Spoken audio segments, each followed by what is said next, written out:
శ్యామాని కలిసి క్షమాపణలు చెప్దామని వచ్చాను. శ్యామాని కలిసి క్షమాపణలు చెప్పడానికి వచ్చారా?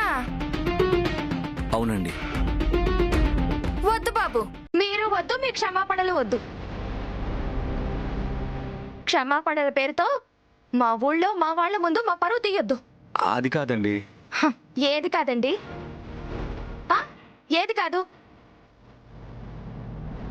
గుడ్డొచ్చి గుండ్రాయి మీద పడ్డా, గుండ్రాయి వచ్చి గుడ్డు మీద పడ్డా చితికిపోయేది గుడ్డే. మీరు గుండ్రాయి లాంటి వారు, మేము గుడ్డు లాంటి వాళ్ళం. దయచేసి మా బతుకుల్ని చితక్కొట్టకండి. మీ బాధని నేను అర్థం చేసుకోగలను. బట్ ఒక్కసారి శ్యామాని పిలిస్తే. అరే, ఇంత చెప్పినా కూడా ఒకసారి శ్యామని పిలవండి, శ్యామని పిలవండి అంటారేంటి? ఒకసారి చెప్తే అర్థం కదా మీకు? మనిషికో మాట గొడ్డుకో దెబ్బ అంటారు.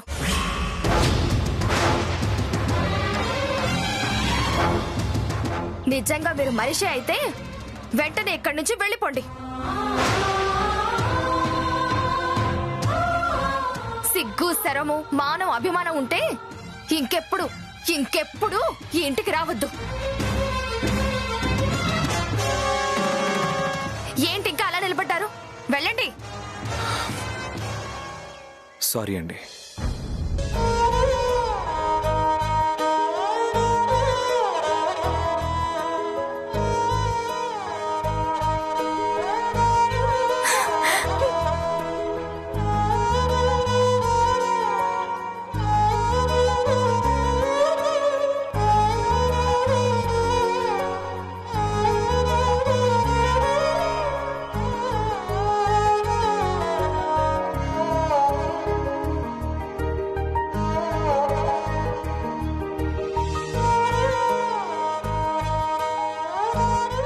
ఇంక జన్మలో మన ఇంటికి రాడతను.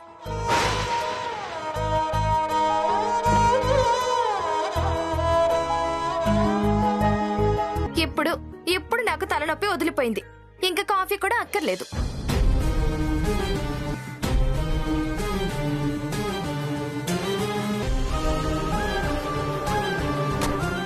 వదిన అన్న మాటలకి అఖిల్ బాబు చాలా బాధపడి ఉంటారు. వదిన తరఫున నేను క్షమాపణ అడగాలి.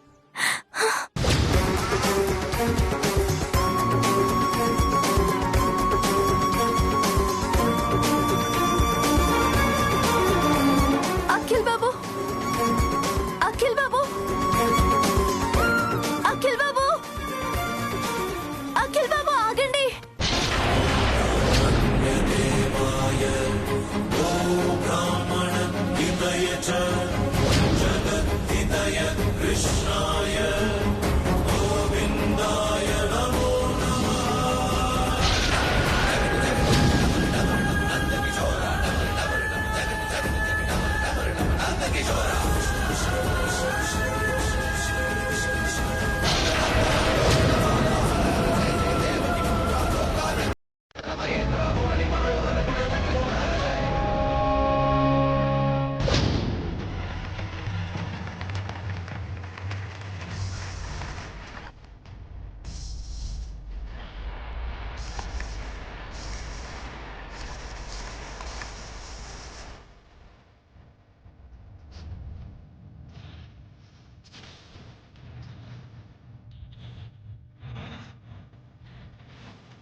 అఖిల్ బాబు, అఖిల్ బాబు,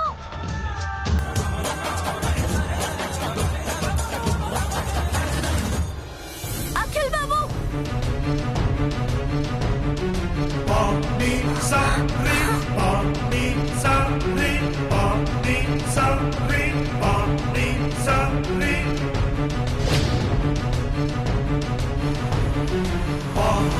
sa re pa ni sa re.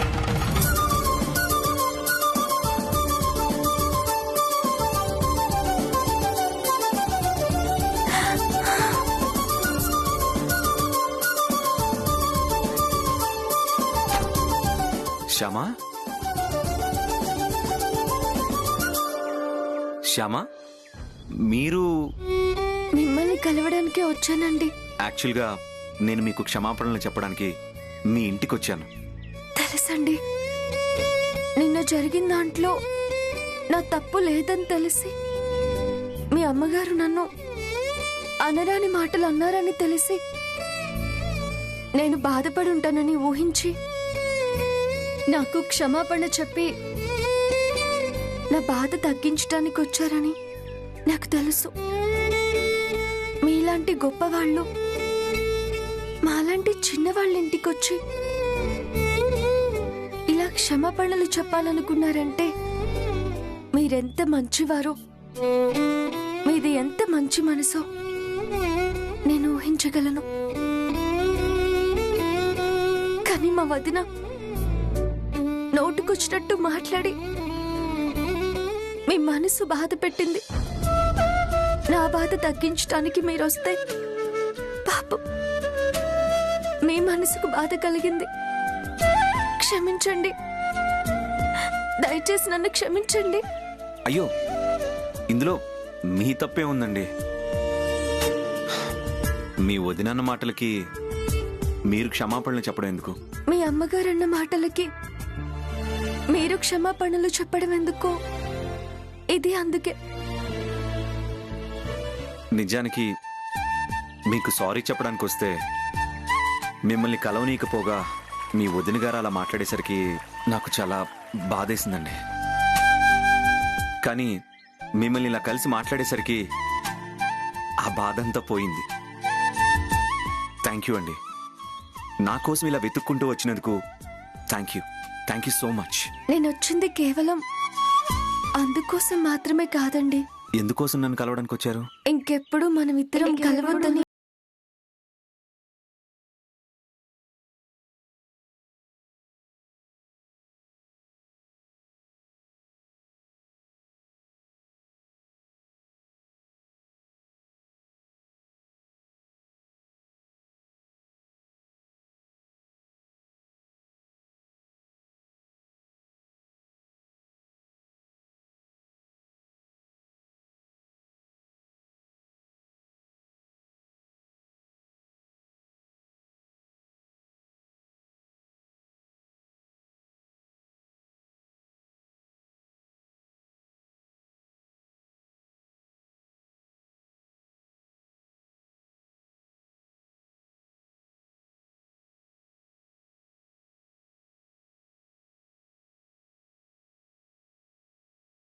తేడాలుంటాయి, చాలా రకాల అడ్డుగోడలుంటాయి, చాలా రకాల అభ్యంతరాలుంటాయి. అందుకే చెప్తున్నాను, దయచేసి మనం ఇంకెప్పుడు కలవద్దు. ఇదే మన ఆఖరి కలయిక కావాలని కన్నయ్యని కోరుకున్నాను. మీరు కూడా మీ ఇష్ట దైవాన్ని కోరుకోండి ప్లీజ్. అయ్యో, మీ చేతిగా దెబ్బేంటి? వద్దండి, ఇలాంటి దెబ్బలు, ఎదురు దెబ్బలు మాలాంటి పేదవాళ్ళకి మామూలేనండి. వస్తానండి.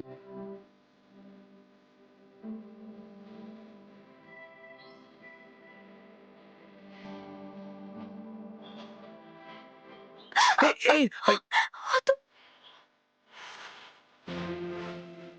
మాటలు పడడం, పడి లేవడం కూడా మాకు అలవాటునండి.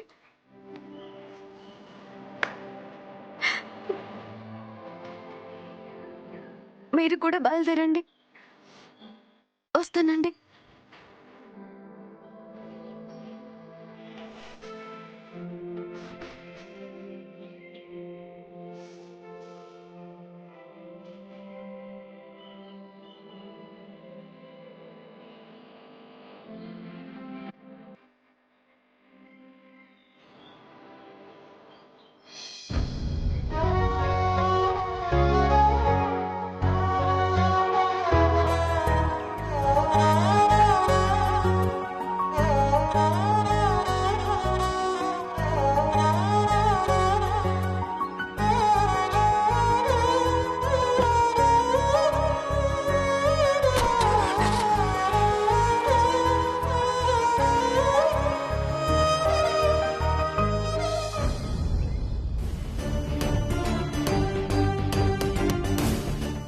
ఇంట్లో ఎవరికీ చెప్పకుండా అఖిల్ బాబు ఎక్కడికెళ్ళుంటాడు?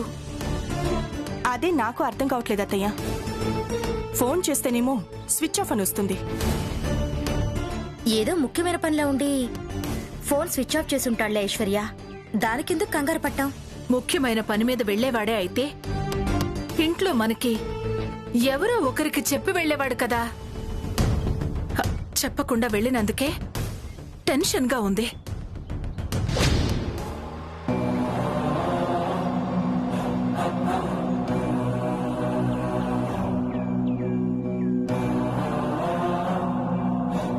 అదిగో అఖిల్ వచ్చేశాడు. అఖిల్,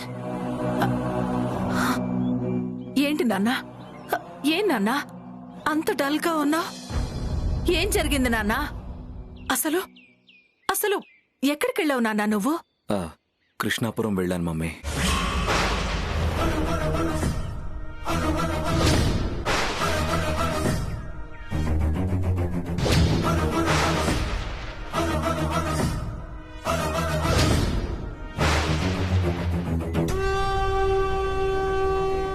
కృష్ణాపురమా? ఎందుకు? జరిగిన దానికి శ్యామకి సారీ చెప్పడానికి వెళ్ళాను.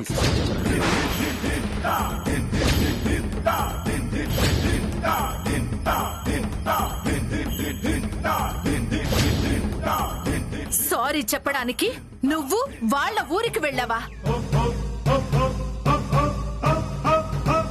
అసలు మన రేంజ్ ఏంటి, వాళ్ళ రేంజ్ ఏంటి?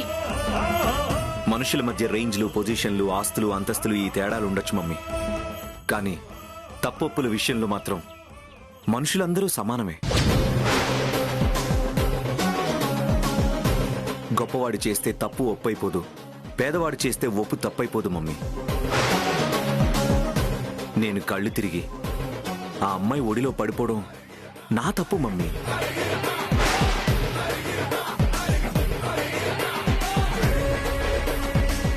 అది నా తప్పని తెలుసుకోకుండా ఆ అమ్మాయిని తిట్టి అవమానించడం నీ తప్పు.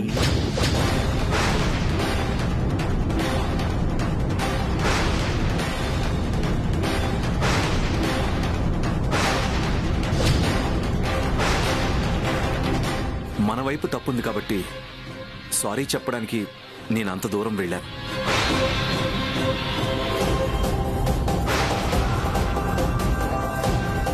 దయచేసి అర్థం చేసుకో మమ్మీ.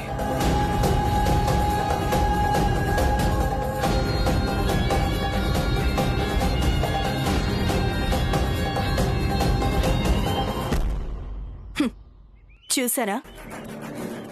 విన్నారా? విన్నారుగా అత్తయ్య. అతని మాటలు మీకు ఎంతవరకు అర్థమయ్యాయనేది నాకు తెలియదు, కానీ నాకు మాత్రం ఒకటి అర్థమైంది. ఏంటి? అఖిల్ మన చేయి జారిపోతున్నాడు అని అర్థమైంది. మీరు చెప్పిన అమ్మాయినే పెళ్లి చేసుకుంటాను అని చెప్తూనే మరో అమ్మాయిని వెనకేసుకొస్తున్నాడు అత్తయ్య.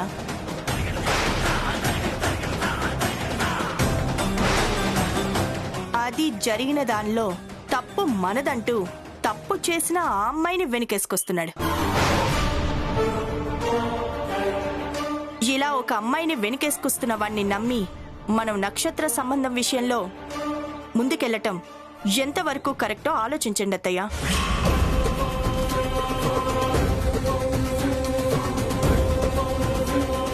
ఇప్పుడు తను వెనకేసుకొస్తున్న ఆ అమ్మాయి జీవితాంతం నా పక్కన ఉండాలి అని అఖిల్ బాబు అంటే ఏం చేయగలం మనం?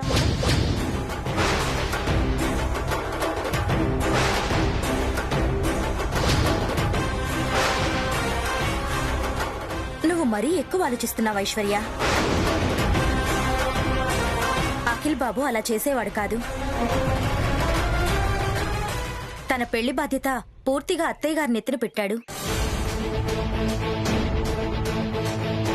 అత్తయ్య గారు ఏ అమ్మాయిని చూపిస్తే ఆ అమ్మాయినే పెళ్లి చేసుకుంటాడు. చేసుకుంటే మంచిదే అక్క. అత్తయ్య గారి మాటని గౌరవించి అత్తయ్య గారు చెప్పిన అమ్మాయినే పెళ్లి చేసుకుంటే చాలా మంచిది.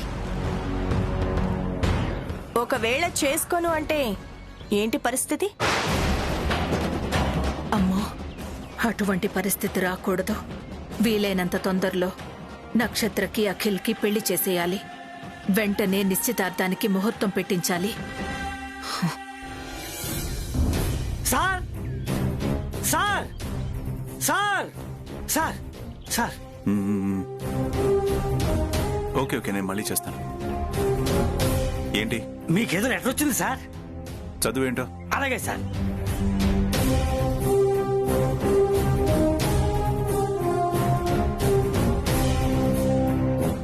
గౌరవనీయులైన మల్లికార్జున గారికి నమస్కారం. మీరు ఎంతో పెద్ద మనసుతో శ్యామ పెళ్లి చెయ్యాలని కంకణం కట్టుకున్నారు. కానీ శ్యామ జాతక దోషం మీ మీద పడి మీ పెద్ద మనసు పెద్దరికం విరిగిపోతుందేమోనన్న భయంతో ఈ ఉత్తరం రాస్తున్నాను. శ్యామాది చాలా దరిద్రపు కొట్టు జాతకం. శ్యామ ఏ ఇంట్లో ఉంటే ఆ ఇంట్లో కష్టాలు కన్నీళ్లు తప్పవు. అందుకని శ్యామ పెళ్లి గురించి ఆలోచించడం మానేయండి. ఆ దరిద్రానికి వీలైనంత దూరంగా ఉండండి. ఇట్లు ఆకాశ రామన్న.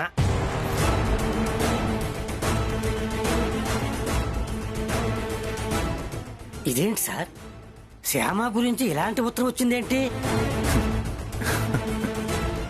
మన టైం బాగుంటే మనకంతా ఇలా మంచి జరుగుతుంది. అంటే శ్యామ పెళ్లి ఆపేస్తారా? కాదు, ఈ ఉత్తరం అడ్డు పెట్టుకుని నేననుకున్నట్టుగా శ్యామ వాళ్ళ ఫ్యామిలీని ఇక్కడికి షిఫ్ట్ చేస్తాను.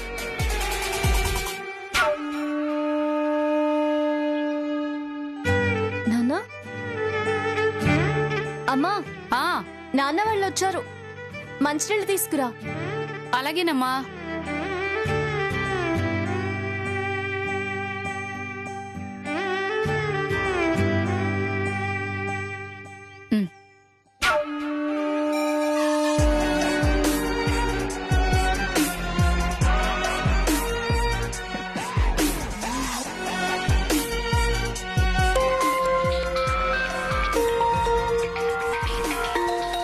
మల్లికార్జున్ ఫోన్. నిశ్చితార్థం విషయం మాట్లాడటానికి ఫోన్ చేశాడేమో.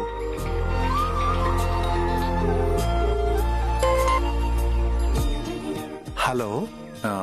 హలో బాబాయ్ గారు. బాబు, మీ ఫోన్ కోసమే ఎదురు చూస్తున్నాం. నా ఫోన్ కోసం ఎదురు చూస్తున్నారా? ఎందుకు? అదే బాబు, నిశ్చితార్థం గురించి ఫోన్ చేస్తానన్నావు కదా, దాని గురించి.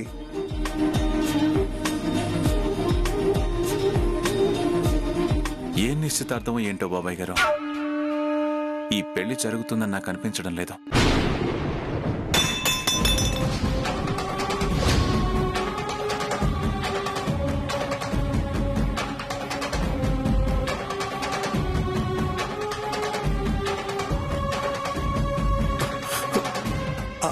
అదేంటి బాబు అలా అంటున్నావు? ఈ పెళ్లి ఎందుకు జరగదు?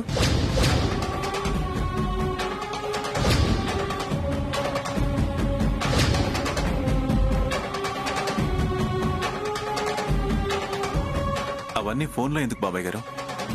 నేను అక్కడికే వచ్చి మాట్లాడతాను. ఉంటాను. అలాగే బాబు, అలాగే.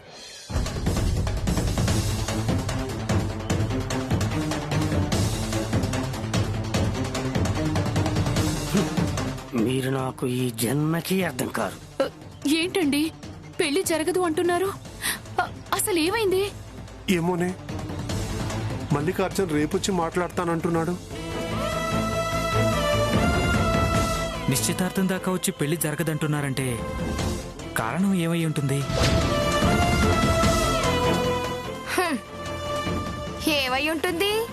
మీ చెల్లెలి గారు చేసిన ఘనకార్యం పెళ్లి వాళ్ళకి తెలిసిపోయి ఉంటుంది.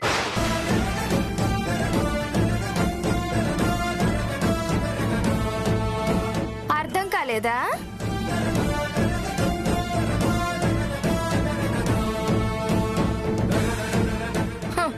హైదరాబాద్ హైదరాబాద్ లో ఆ అబ్బాయిని ఎవరినో ఒళ్ళో పడుకోబెట్టుకుంది కదా మీ చెల్లెలు.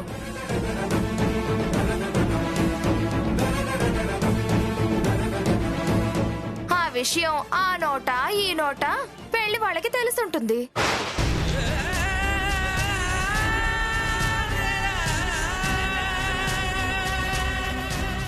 తాళి కట్టిన పెళ్లి కొడుకునో కడుపును పుట్టిన కన్న కొడుకునో ఒళ్ళో పడుకోబెట్టుకుంటే బాగుంటుంది గాని దారిని పోయేవాడినల్లా ఒళ్ళో పడుకోబెట్టుకుంటాను అంటే ఎవరు ఊరుకుంటారు?